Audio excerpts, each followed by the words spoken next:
The reusable launch vehicle landing experiment. India last week successfully conducted the RLV landing mission in a remarkable test.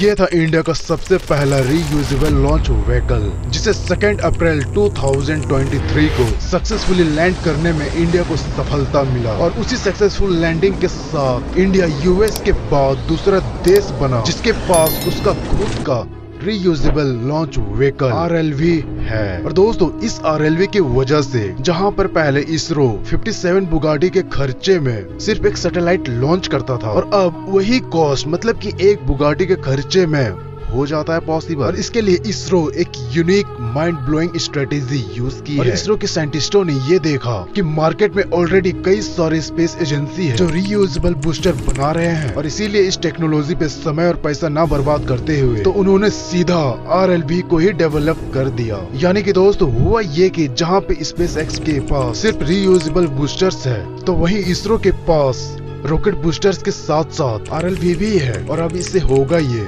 जहाँ पे SpaceX को अपने current technology Mars colonisation के लिए $100 billion लगेंगे, तो भैया वहीं पे इसरो अपनी इस टेक्नोलॉजी से इस मिशन को $20 मिलियन यानी कि 1/5 ऑफ द कॉस्ट में कर पाएगा। ये तो भाई क्लियर है कि SpaceX और इसरो के बीच में एक बहुत खतरनाक तरीके से कंपटीशन चल रहा है। वैसे दोस्तों, आपको बता दूं, ये कंपटीशन आज से 13 साल पहले ही स्टार्ट हो गई थी। जी हाँ, दरअसल मैं 2010 की बात कर रहा हूँ, जब इसरो ने अपने आप को एक रिलायबल और बजट फ्रेंडली एजेंसी के तौर पर स्टैब्लिश कर दिया था।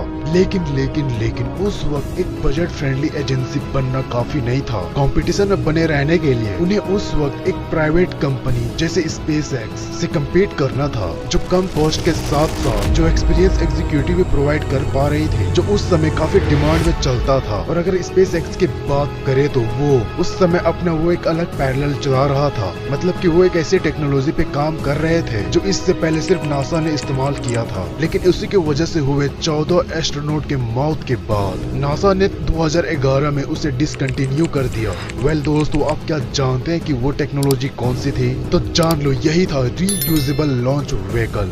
यानी कि अब मार्केट में कोई भी रीयूजेबल व्हीकल नहीं था, और ऐसे में कोई अगर मिशन फेल हो जाता तो उसका मतलब था कि उसमें मौजूद टेक्नोलॉजी और टेक्नोलॉजी को बनाने में लगने वाले पैसों मतलब कि सबका सत्यानाश था। इसलिए इतनी बड़ी प्रॉब्लम को ध्यान में रखकर और कंसीडर करके 2011 में SpaceX अपने रीयूजेबल व्हीकल को मतलब कि प्रोग्राम को लॉन्च किया था। जी हाँ, जो पहला स्टेज था वो था रीयूजेबल रॉकेट बूस्टर, क्योंकि रॉकेट बूस्टर्स में कोई कॉम्प्लेक्स इलेक्ट्रॉनिक सर्किट्स नहीं होते। और फिर जो इसके बाद वाला जो दूसरा स्टेज था वो थोड़ा कॉम्प्लेक्स था, रीयूजेबल स्पेसक्राफ्ट बनाना, क्योंकि जितने भी कॉम्प्लेक्स इलेक्ट्रॉनिक्स होते हैं वो इसी स्पेसक्राफ्ट में स्टोर होते हैं। और इस स्टेज में लगने वाले सभी कॉस्टिक इलेक्ट्रॉनिक का कॉस्ट रिकवर हो जाने वाले थे, क्योंकि दोस्तों ओवरऑल लॉन्च का कॉस्ट काफी ज्यादा कम होने वाला था, क्योंकि अब SpaceX प्राइवेट इन्वेस्टर द्वारा फंडेड था और उनकी सोर्स ऑफ इनकम काफी ज्यादा अनस्टेबल था। और इसीलिए बैंक करप्सी के डर से इलोन मस्क ने अपने कंपनी की शुरुआत भी बड़े कॉम्प्लेक्स रॉकेट के जगह पे छोटी ऑर्बिटल रॉकेट बनाने से, और इसीलिए रीयूजेबल टेक्नोलॉजी बनाने के वक्त भी SpaceX ने एक आसान रास्ता चुना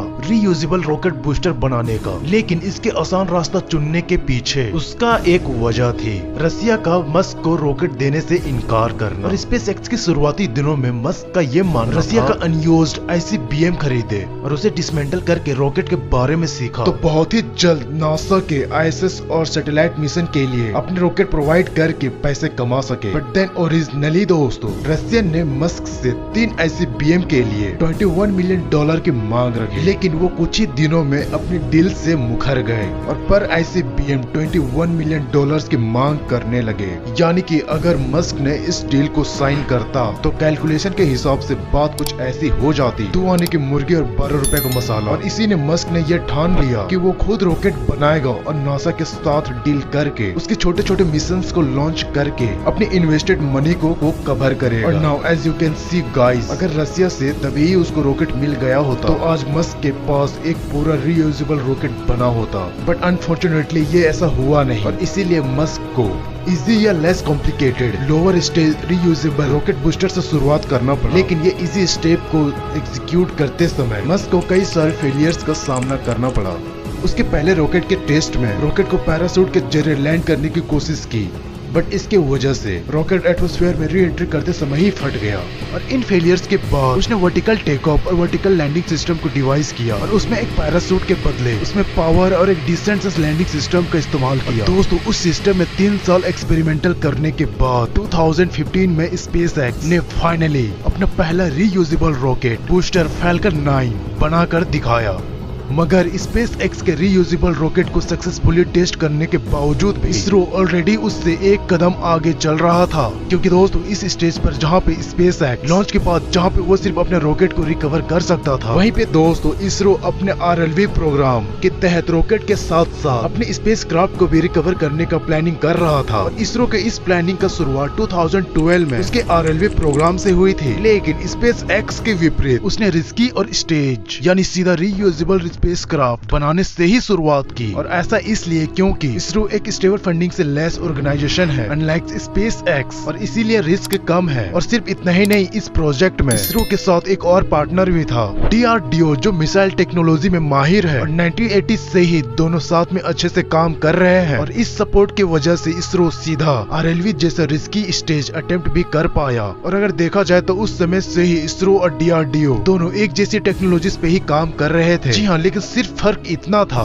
इसरो में रेडार बनाए जाते हैं तो वहीं DRDO में सोनार बनाया जाता है। प्लस दोनों को वर्किंग स्टाइल भी, यहाँ तक कि पार्ट्स भी ऑलमोस्ट सेम थे। मिसाल के तौर पर 1980s में जब इसरो सैटेलाइट को लॉन्च करने के लिए अपना SLV-3 रॉकेट बना रहा था, तो एक साइंटिफिक सर्कल्स में एक जनरल कंसेंसस था, इस रॉकेट टेक्नोलॉजी की मदद से इंडिया के डिफेंस के लिए एक मिसाइल भी बनाई जा सकती है। और दोस्तों वही हुआ भी। इसरो के इस SLV-3 रॉकेट्स का पार्ट्स इस्तेमाल करके DRDO ने अपनी पहली अग्नि मिसाइल बनाई। और इसके बाद भी इसरो ने समय समय पर DRDO की बहुत ही ज्यादा मदद की। इसलिए 2013 में इसरो ने GSAT-7 नाम की एक डिफरेंट सैटेलाइट बनाई। और इस वजह से इसरो के एक्स चेयरमैन के सिवान, मतलब कि इनका ये कहना था कि इसरो और DRDO को और कोलैबोरेट करना चाहिए। और यहीं से दोस्तों एक हिस्टोरिक कोलैबोरेशन का शुरुआत हुई और इसरो और DRDO एक ही साथ मिलकर पहले ही अटेम्प्ट में RLV प्रोग्राम सक्सेसफुल लॉन्च करके एक नई हिस्ट्री बना दी। सो दोस्तों इस प्रोग्राम के अंतर्गत काम बेसिकली 4 स्टेजेस में बांटा गया। जो पहला स्टेज था हाइपरसोनिक एक्सपेरिमेंट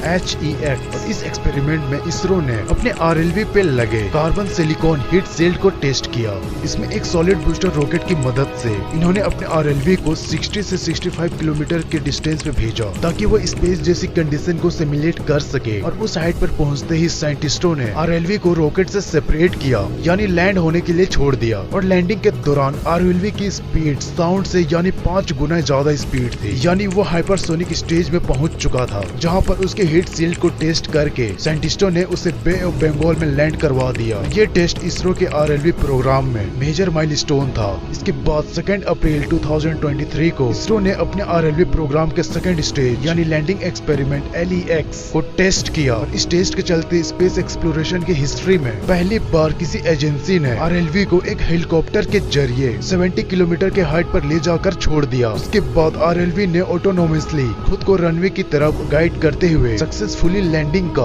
डेमोन्स्ट्रेशन दिया। और इसमें बहुत सारे ऐसे प्रोसेस थे जो RLV ने फॉलो किया था DRDO की मदद से।